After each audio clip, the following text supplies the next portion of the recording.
On the evening of June 14th, 1982, in a corridor of the Secretariat building off Ross Road in Stanley, two generals met for the first time. One of them hadn't slept in 36 hours. He'd made himself presentable, shaved, uniform straight, the way, he later said, a German general would. The other had just directed a campaign across 8,000 miles of ocean to reach this hallway. Major General Jeremy Moore, commander of British Land Forces Falkland Islands, extended the courtesy that soldiers extend to enemies they've come to respect. He told Brigadier General Mario Menéndez that the Argentine forces had fought with great bravery. Menéndez replied that the British had fought a good war. Those 8 words were technically correct. They were also incomplete. What neither man said in that corridor, what took another quarter-century and a series of meetings between veterans from both sides to begin to surface, was that the margin between their two outcomes had been far narrower than the official story of a decisive British victory suggested. By the morning of June 14th, both armies had been grinding toward a point of catastrophic failure. One of them stopped first. The reason that was Menéndez, and not Jeremy Moore, says something important about what actually decided the Falklands War.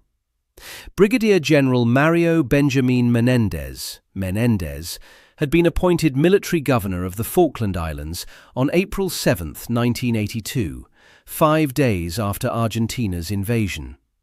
The appointment was considered unusual in Argentine military circles. A career army officer from a military family, Menéndez had solid credentials, but wasn't widely regarded as the optimal choice for a defensive command task of almost impossible complexity. He arrived on the islands with approximately 13,000 soldiers, the majority of them conscripts, completing their mandatory year of service when the decision to invade was made. His professional corps, particularly the Argentine Navy's 5th Marine Infantry Battalion, under Commander Carlos Hugo Robacio, was genuinely formidable. His conscript infantry wasn't. Through April and May, while the British task force crossed the South Atlantic, Menéndez organised his defences around the mountains overlooking Stanley. His fortified line, 2 sisters, Mount Harriet, Mount Tumbledown, Wireless Ridge, formed a ring of high ground that any British advance would have to crack before approaching the capital. The British began their assault on that outer ring on the night of June 11th. By dawn on June 12th, they'd taken 3 sisters, Mount Harriet and Mount Longdon. 23 British soldiers died across 3 concurrent night battles. The first defensive ring was cracked, but what remained, the 2 heights directly commanding Stanley, was another matter entirely. Tumbledown and Wireless Ridge would both be attacked simultaneously on the night of June 13th to 14th. That decision, to hit both objectives at once, stretched British forces thin. It was also, arguably, the only way to prevent Argentine reserves on one feature from reinforcing the other. At 8:30 p.m. on June 13th, the Scots Guards launched a diversionary attack on the lower slopes of Mount William. 4 light tanks of the Blues and Royals clattered forward across the peat. 2 Scots Guards died almost immediately. At 9 p.m, the main assault on Tumbledown itself began. Tumbledown's defenders weren't conscripts. Robacio's BIM-5 was a cold-weather-trained, professionally equipped Marine battalion that had been reinforced to near brigade strength. An amphibious engineers company, a heavy machine gun company, 2 anti-aircraft batteries of 30mm guns, Tiger Cat surface-to-air missile launchers, and Marine Special Forces. They'd spent weeks improving positions across the rocky crags. When Major John Kisley's left flank company of the Scots Guards reached the central ridge, what met them was coordinated mortar, machine gun, grenade and small arms fire from prepared positions at close range in complete darkness. 3 guardsmen died in the initial exchange. The assault stalled. Marine Private Jorge Sanchez was among the defenders holding those rocks. He later described the fighting in the kind of detail that strips away any clean narrative. By the time the British reached his position, he had 10 or 12 dead around him, including one officer, had been awake for over 6 hours, and was firing a 60mm mortar straight up into the air so the bombs would arc back down onto his own position to deny the British the ground. He had 20 rounds left when he decided to run for Mount William. He fired a rifle grenade at a cluster of British soldiers to keep their heads down, then sprinted. He was praying, he said, that they wouldn't shoot him in the back.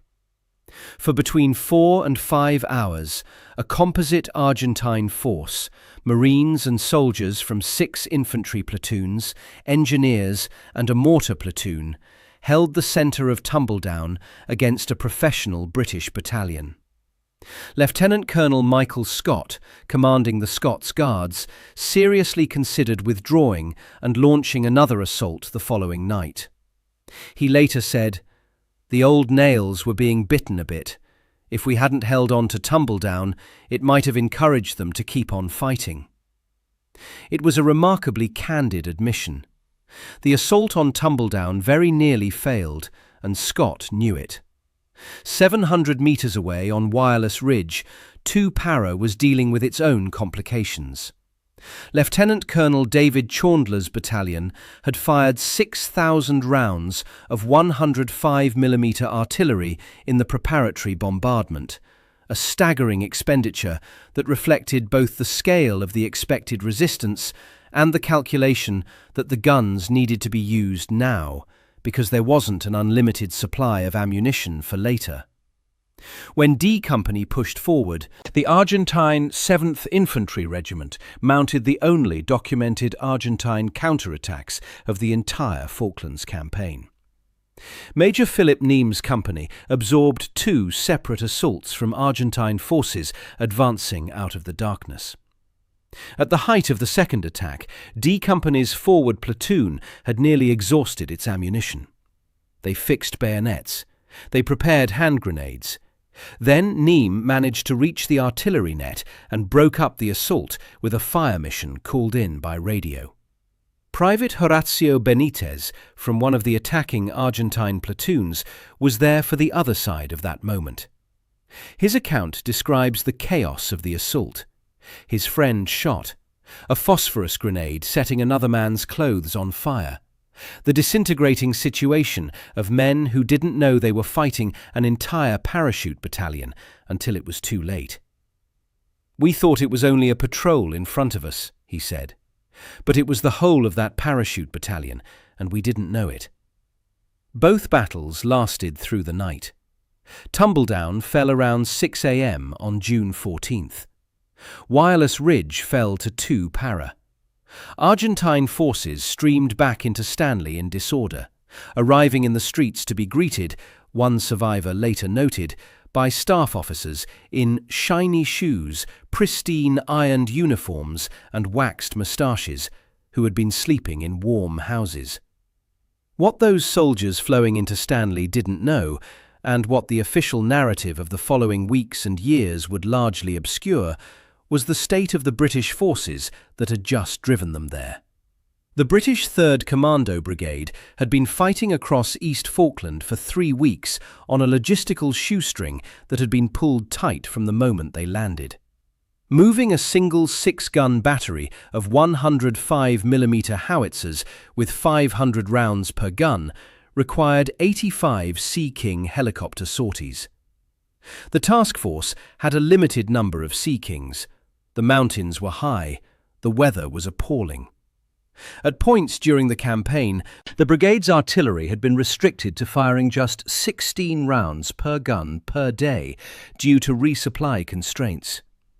The operational planning figure, the amount each gun needed to be properly effective, was 500 rounds. The guns had gone into the final assault phase at half that stock level. By the morning of June 14th, British artillery batteries that had been firing for 3 consecutive nights across 3 concurrent battlefields were counting shells. The 6,000 rounds fired in the Wireless Ridge bombardment alone had made a visible dent in what remained. 5 batteries of 105mm light howitzers had been sustaining the entire ground offensive. They couldn't sustain it indefinitely, and the people who knew that most clearly were the British commanders. Trench foot was becoming a medical crisis. British soldiers had been sleeping in the open on Falkland Island's winter ground for weeks. Boots wet, temperatures below zero, no respite. The rate of advance had been dictated partly by the speed at which men could still physically walk. An army medical study conducted after the war confirmed that environmental conditions on the Falklands were precisely those that generated cold injury at scale. Jeremy Moore later described the campaign using the same phrase Wellington applied to Waterloo. He called it a close-run thing. That comparison wasn't rhetorical modesty. It was a factual characterization of how thin the margins had been. Argentine commanders learned the specifics of those margins gradually through the veteran meetings of subsequent decades. The British figures, the 16-round daily rationing, the 85 sortie helicopter requirement, the half-stock ammunition levels going into the final attacks, weren't secret. Julian Thompson published No Picnic, his account of 3 Commando Brigade in the South Atlantic, in 1985. The material was in print within 3 years. But numbers in a British memoir read differently when they're sitting across a table from a man who fought on the other side of the same ridge and spent 30 years believing he'd been overwhelmed by a force with essentially unlimited resources. For Argentine veterans carrying that story, the British logistics picture wasn't a comfortable revision. It was an unsettling one. On the Argentine side, Menéndez had his own numbers to reckon with on the morning of June 14th. He surveyed a broken perimeter. He visited the military hospital and spent time watching the surgical teams working through the wounded from the previous night's battles. The sight left what he later described as an indelible impression. Then came the reports from Brigadier General Oscar Luis Joffre, the Argentine ground forces commander directly under Menéndez. Joffre's report was stark. He told Menéndez the situation in the town itself was becoming uncontrollable. Some Argentine officers, in the fog of a collapsing command structure, had been talking about fighting in the streets, and not just against British soldiers. Joffre had heard reports of orders being issued to kill the Kelpers. He told Menéndez, "I was no longer in control. We've had it. The lives of the Kelpers are being risked." At some point that morning, President Leopoldo Galtieri called on the radio. Galtieri invoked the Argentine Army Code. Under its terms, a commander wasn't authorized to surrender unless he had suffered more than 50% casualties and expended more than 75% of his ammunition. Menéndez had done neither. He still had approximately 8,000 troops in the Stanley area, including the 3rd, 6th and 25th Infantry Regiments, largely intact. Galtieri ordered a counterattack using all available soldiers. He demanded that Menéndez fight on. Menéndez's radio operator, Private Milton Rees, was present. When Galtieri accused Menéndez of cowardice and told him to jump out of your foxholes and fight, Menéndez replied, "My general, you don't know what we are fighting here." Then he ended the call. 30 years later, in an interview with the Daily Telegraph on the 30th anniversary of the surrender, Menéndez described what came next with a characteristic economy. "I ended the call. I was the commander on the ground, and I made myself responsible. And then the other generals passed on the hot potato. They left me there until the end." He didn't make the decision in total isolation. He consulted General Osvaldo Garcia, commander of Argentine operations in Patagonia, who supported the surrender. Joffre had already stated his position clearly. But the formal act of defying the junta's direct orders, knowingly surrendering while his casualty rate and ammunition expenditure remained below the thresholds the code demanded, was Menéndez's alone. He looked at his 3rd Artillery Group. Very little ammunition, just 8 pieces of heavy weaponry. They didn't even have projectiles left for the rockets. He looked at the hospital. He thought about the streets. He contacted the British through a ceasefire request, proposing to meet at Moody Brook Barracks, a location chosen specifically to keep British forces out of Stanley while terms were negotiated. The British sent Lieutenant Colonel Mike Rose of 22 SAS.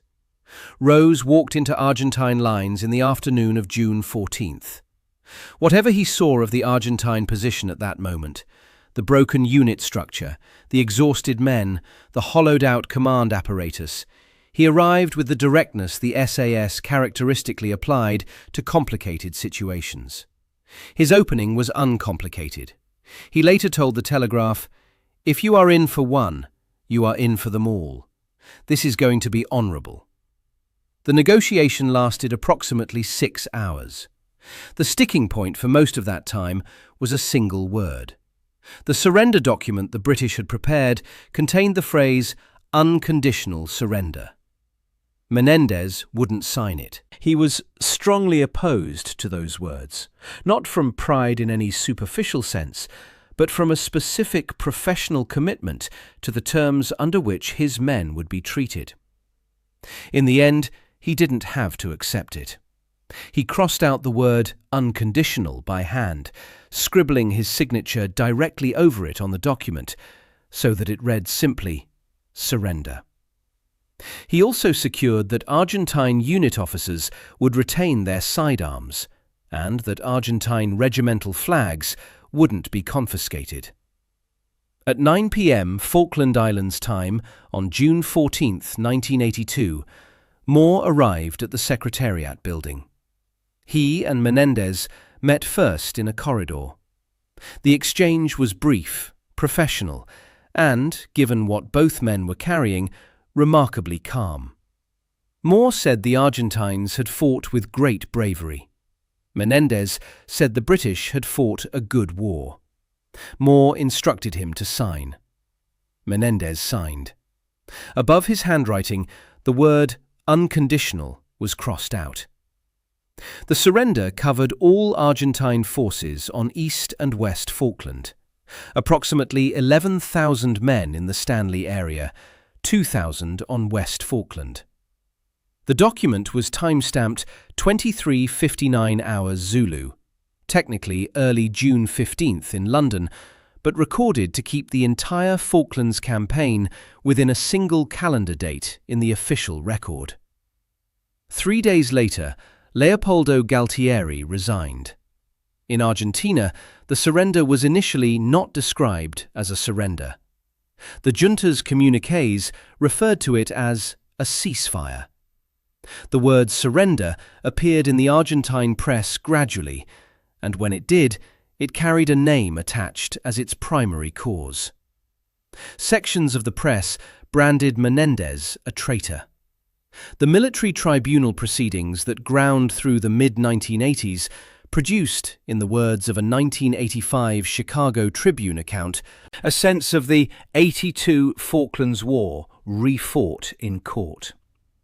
The Rattenbach Commission, established shortly after the surrender and completed in 1983, concluded that the invasion had been extremely ill-advised and distributed blame across the Argentine command structure. Its report also questioned whether Menéndez had been the right man for the role in the first place. He was being blamed both for how the defence had gone and for the fact that he'd ended it. Menéndez spent the years that followed doing exactly what he described, defying his accusers. He gave interviews, he made public statements, he appeared before the press. The Supreme Council of the Armed Forces proceedings produced partial acquittals on some charges. He wasn't imprisoned for the surrender itself. But the cultural weight of what Argentina decided he represented never lifted. Veterans and civilians alike used his name as shorthand. One account of Argentine military culture from the period records the phrase, "You look as clueless as Menéndez." More, by contrast, was described in a Guardian obituary upon his death in September 2007 as briefly having been the most famous military commander in Britain. His reputation survived the war intact, celebrated on the winning side of the same decision that destroyed Menéndez's reputation on the losing one. The post-war correspondence between them amounted to a single letter, Menéndez to Moore, sent sometime after the Argentine press began its campaign against him. Moore died on September 15, 2007, aged 79. That letter was the only exchange between the two men after 1982. The fuller picture of what had actually happened in those final 72 hours emerged slowly through the patient work of veterans, historians, and a series of bilateral meetings that drew participants from both sides into the same rooms. In November 2006, a gathering of British and Argentine ex-combatants and academics convened at the University of Nottingham. The proceedings were published as Hors de Combat, the Falklands-Malvinas conflict 25 years on, with an extended edition following in 2009. A further colloquium, Anglo-Argentine Relations 1982 to 2012, took place in May 2012, attended by both countries' ambassadors and veterans from both sides. The University of Nottingham's own impact documentation for the sustained bilateral engagement that ran between 2006 and 2012 specifically noted the participation of a Capitán de Fragata, the Argentine naval rank equivalent to commander, the same rank Carlos Robacio had held at Tumbledown, as a significant Argentine naval veteran who engaged with the process across those years. These weren't dramatic confrontations. They were careful, sustained conversations between people who'd spent decades living with their own version of a shared experience. What they produced, gradually, was a more complete map of how close both sides had actually been to failure in those final hours. For the British veterans and historians present, the Argentine perspective offered a direct corrective to the idea that the defence had simply crumbled. Robacio's BIM-5 had held Tumbledown's central ridge for 4 to 5 hours against a professional assault by the Scots Guards. Michael Scott had come within a commander's assessment of calling off the attack entirely. Argentine counterattacks at Wireless Ridge, the only documented Argentine counterattacks of the entire campaign, had pushed D Company of 2 Para to the point of fixing bayonets. These weren't the actions of a force that had simply given up. They were the actions of a force that was fighting at its limits. For Argentine veterans who'd spent years being told they'd been overwhelmed by a vastly superior force operating from a position of unlimited strength, the British logistics picture carried a different kind of weight. The 16 rounds per gun daily rationing. The 85 helicopter sorties required to move a single battery's ammunition forward. The artillery stocks at half their operational optimum going into the final night attacks. Moore's own description, a close-run thing, was available in the public record. But its significance lands differently in conversation than in print. Robacio subsequently published his memoir of the battle, Desde el Frente, From the Front, and presented copies to veterans of the Scots Guards. That gesture, replicated in various forms across the veteran meetings of those years, was how both sides assembled a more accurate account of the same ground. Not through formal reconciliation ceremonies. Mostly through the exchange of tactical specifics between men who'd been looking at the same ridge from opposite directions, and finally comparing notes. The question the title poses, what the Argentine commander said when he finally met the man who beat him, turns out to have two answers. In the corridor off Ross Road on June 14, 1982, what Menéndez said was professionally measured. The British had fought a good war. It was correct. It was also all that the situation permitted. What he said in the years that followed, to journalists, to commissions, to history, was that he had looked at the situation in front of him and made the only decision that made sense for the men under his command. His artillery was nearly out of ammunition. His ground commander had declared the urban situation uncontrollable. His conscripts had been fighting in sub-zero temperatures for weeks without relief. The Argentine army code that demanded he fight to 50% casualties and 75% ammunition expenditure had been written by people who weren't standing where he was standing, looking at what he was looking at. "I hadn't slept for 36 hours, he told the Telegraph in 2012. "I was so tired. I made myself presentable like a German general would." That comparison wasn't random. The German generals he invoked were men who'd presided over surrenders under impossible conditions, and understood that the decision to stop could itself be an act of command. Menéndez wasn't describing defeat in the way Argentina wanted to frame it. He was describing the exercise of judgment in a situation that had no good answers left, and accepting the consequences of that judgment alone, while the men who'd issued the orders he defied were already planning how to describe the outcome to the press. What he couldn't say publicly, and what neither army was particularly eager to articulate, was that across the ridge from his broken perimeter, the force that had broken it was also approaching its limits. That if he had held his ground for even 2 or 3 more days, the question of whether the British offensive could sustain another set of night attacks at the same operational tempo would have become serious in ways that didn't appear in the victory communiques. Jeremy Moore's own phrase, "a close-run thing," acknowledged this in plain English, if anyone was listening carefully. Menéndez was right that the battle in front of him was over. He was right that continuing it would cost Argentine lives, British lives, and quite possibly the lives of Falkland Islanders caught in urban combat, being ordered by officers who had lost control of their own men. He was right that the code he was defying had not been designed for the specific situation he faced on the morning of June 14, 1982. And his country punished him for being right for the rest of his life. Mario Benjamin Menéndez died on September 23, 2015, aged 85. His final years were entangled in separate legal proceedings for alleged crimes during Argentina's dirty war of the 1970s. A different chapter of his biography that made any clean assessment of him impossible in either direction. He'd been arrested at his Buenos Aires home in October 2012, 30 years after the Falklands, and transferred to a federal prison in Tucumán province, 800 miles away.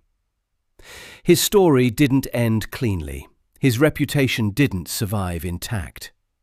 But when the veterans sat down in Nottingham with their maps and their memories and began comparing notes from opposite sides of the same ground, the version of those final hours that emerged was closer to the one Menéndez had been trying to describe for 3 decades.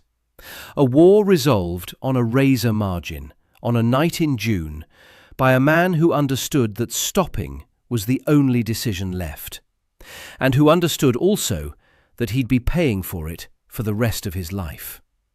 That's what the Argentine commander said.